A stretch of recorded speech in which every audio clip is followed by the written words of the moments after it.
Hello and what is up guys, Jack here from Ezekiel Gaming HD, and this is episode 26 of the Dream Team series.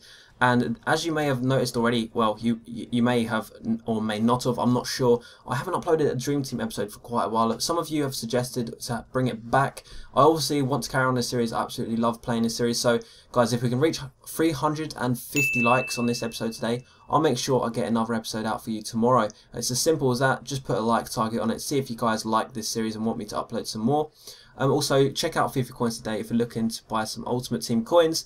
So guys, the name of this episode is 17-1, and the reason why it's called that is because that is all the goals calculated together for the whole episode. All 3 games, I scored 17 goals, and I also conceded 1 goal.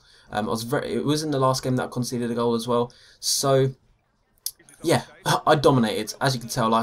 From the scoreline there, I just dominate this episode. I'm playing really well. This is around the same time that I played Silly in a pink slip, and I actually beat him 2 times in a row, quite convincingly as well. So I've been playing just generally really well recently. But we come up against this team, as you can see, with 2 goals in this already. 2-0 up, and it's pretty comfortable. Like, he had a lot better team than mine. He had David Luiz in defence as well. I mean, even with a bad player, he's quite hard to get past, even a bad person using him. But we do score there to make it 3-0. Vyman here going for a shot. This is just an opportunity that I had. It was bobbling around and eventually just went out there. Just missed it. But here, bad defending from him. I think he tried to press A or B to try and clear it out. It's happened to me before where I mistimed it. But I do make it 4-0, and just coming into the 90th minute now, I'll do a nice little fake shot there. 2 fake shots.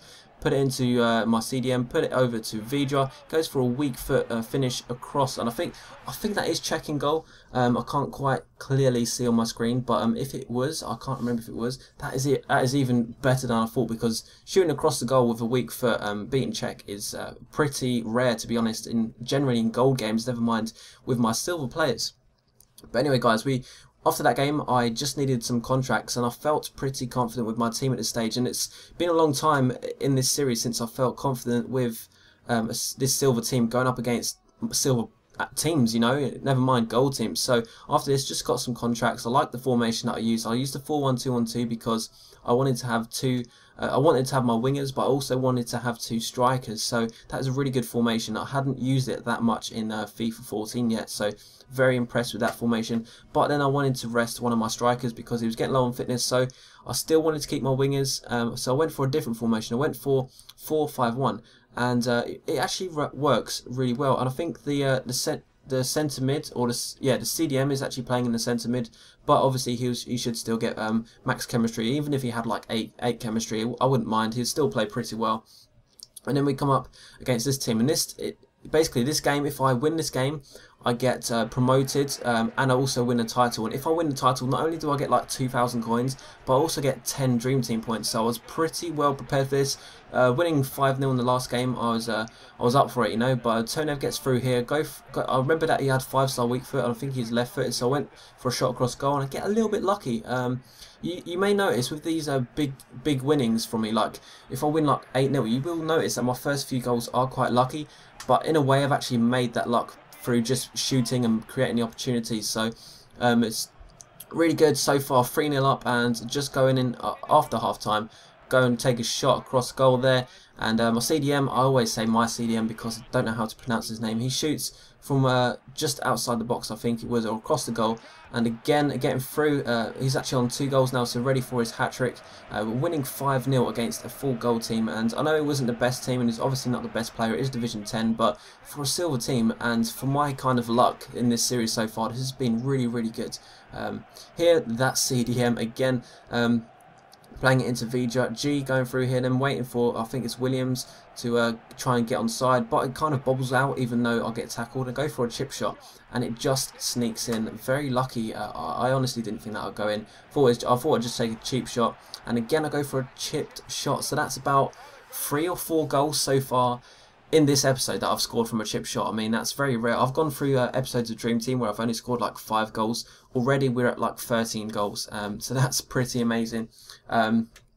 After this game, obviously, I was pretty happy with winning the title, and I get about 2,000 coins. And this is the first time in a very, very long time I've actually seen over 2,000 coins in my bank, knowingly that I don't actually have to spend it on loads of contracts and fitness cards or even a player. So I've got lots of options now. What do you think I should do? Do you think I should try and save up for a really good striker, like maybe up to 10,000 coins?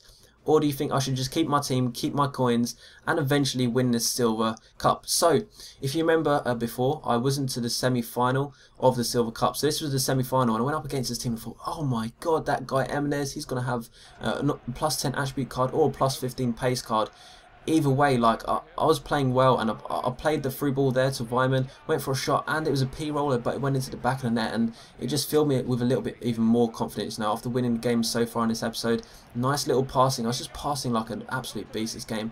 Tonev does waste that opportunity though. It was a pretty poor shot, to be honest. His shooting is not great, but his pace and strength and stuff like that's really good, so I do like him. Vyman here, 31st minute, put myself 2-0 up, and I knew his team would be dangerous because he had that pace up front. But just before half time, I managed to win a penalty because he fouled me, obviously, in the box. He gets a yellow, not a red, but he does save this. So at the same time, I was thinking, you know, I can't slack. I cannot slack, because this is what happens.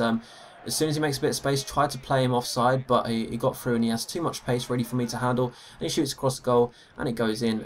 Quite a simple goal for him, nothing too complicated, but it was very rare. I was defending really well, not only attacking, but defending really well. Here, I had the option to cross it in, and instead of crossing it in, I took a shot, because I knew I would have the ability to win a corner, and the corner goal goes in. You know how overpowered corners are. If you get into that kind of position, taking a shot is always a good option, because you're quite often going to win the corner, which is basically like crossing. So you're having a shot and you're getting a corner. It's a lot better option to take. Anyway, as you see, I got fouled there, getting through. I didn't make anything off that free kick, but again, pretty much very similar kind of positions. I get fouled. I'll go for a free kick again with G, and I'll just go to curl it over a little bit lower this time. And it was a little bit of a shambles. It was about 90th minute. I was winning 3-1, so obviously he kind of thought, oh, you know, fuck it, you know, whatever to himself. He was just playing around. But I wasn't playing around, guys. That goal probably equals like 50 coins, and you guys know how important 50 coins is to me, so I'll put it away. And that is the end of this episode. So, guys, remember, if you did enjoy this episode, make sure you hit that like button, 350, and I will get another episode out for you tomorrow. Hope you enjoyed it, and I will see you later. Bye. There we go. Right, now if I search for a player, you can see the first one is going to be Ronaldinho, obvious legend. He's been at Barcelona, he's been an awesome player, and unfortunately they've just made his pace worse and worse overall, and his dribbling stats I think have gone down as well. But 87, I mean, come on, that is pretty awesome. 86 passing as well. His long passing is probably